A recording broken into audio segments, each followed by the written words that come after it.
ഞാൻ ഈ അന്വേഷണം ലോജിക്കലായിട്ട് കൺക്ലൂഡ് ചെയ്യാനുള്ളൊരു ഫോർമുല പറയാം. വിജയമല്ല സ്വർണം പൂശി എന്ന് പറയുന്നില്ലേ, അത് കള്ളമായിരുന്നു എന്ന് എല്ലാവരും സമ്മതിക്കുക. അതെന്തോ പിച്ചള പൂശി നടത്തിയതാണ് മഞ്ഞ കളറിൽ. വിജയമല്ല പറ്റിച്ചു, ജോഷി ചതിച്ചാശാന എന്ന് പറയുന്ന പോലെ വിജയമല്ല ചതിച്ചു. അതുകൊണ്ട് വിജയമല്ലയുടെ പേരിൽ ഒരു കേസ് രജിസ്റ്റർ ചെയ്യുക. വിജയമല്ല ഇംഗ്ലണ്ടിലാണ്, 9,000 കോടി രൂപയുടെ തിരിമറിക്കാണ് ഇംഗ്ലണ്ടിലെ ആൾ. ഇന്ത്യയിൽ കാലുകുത്തി അറസ്റ്റ് ചെയ്യും. അപ്പോൾ 9,000 കോടി രൂപ ഇവിടുത്തെ ഒരു 100 കോടി രൂപയുടെ അഴിമതിയും കൂടെ വന്നു കഴിഞ്ഞാൽ പുള്ളിക്ക് എന്താ 9,100 മല്ലയ്യോട് പറയുക, ചേട്ടാ വേറെ നിവൃത്തിയില്ല, ചേട്ടൻ്റെ തലയെ വയ്ക്കുകയാണ്, വെച്ചോടാ 9,000 ഞാൻ നിൽക്കുന്നു, 100 ഇങ്ങനെ പറഞ്ഞ് ഈ കേസ് അവസാനിപ്പിക്കുക. വേറെ മാർഗ്ഗമില്ല. കാരണം എൻ വാസു, പത്മകുമാർ ഇവരൊക്കെ ഹൈക്കോടതിയിൽ ആർഗ്യൂ ചെയ്തതാണ്. ഇത് ചെമ്പ് തന്നെയായിരുന്നു. അല്ല 98, 99 കാലഘട്ടത്തിൽ, ഏത് കാലഘട്ടത്തിൽ, 98, 99 കോടതിയിലാണ്, രണ്ടിലൊന്ന് പറ. അല്ല ആ കാലഘട്ടം പറയും, ഡേറ്റ് പറയൂ. സ്വർണം പൂശി, സ്വർണം പൊതിഞ്ഞു. അന്ന് കട്ടളപ്പാളി പൊതിഞ്ഞിരുന്നോ? അതിന്റെ ഡോക്യുമെന്റ് ഒന്ന് കാണട്ടെ. കട്ടളപ്പാളിക്ക് എത്ര സ്വർണം ഉപയോഗിച്ചു, ദ്വാരപാലകപ്പാളിക്ക് എത്ര സ്വർണം ഉപയോഗിച്ചു. അല്ല അത് വിജയമല്ലയുടെ കത്തുണ്ട്. വിജയമല്ലയുടെ കത്തല്ലേ?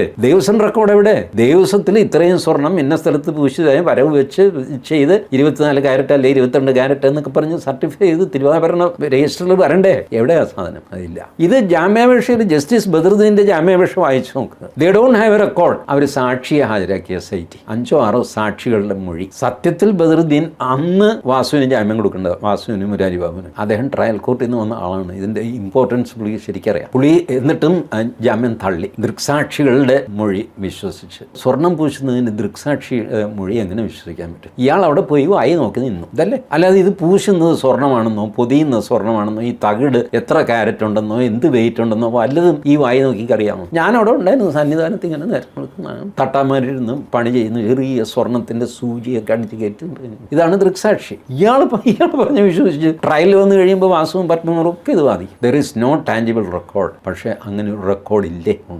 ഉണ്ടായിരുന്നു. അത് പണ്ടേ നശിപ്പിക്കും.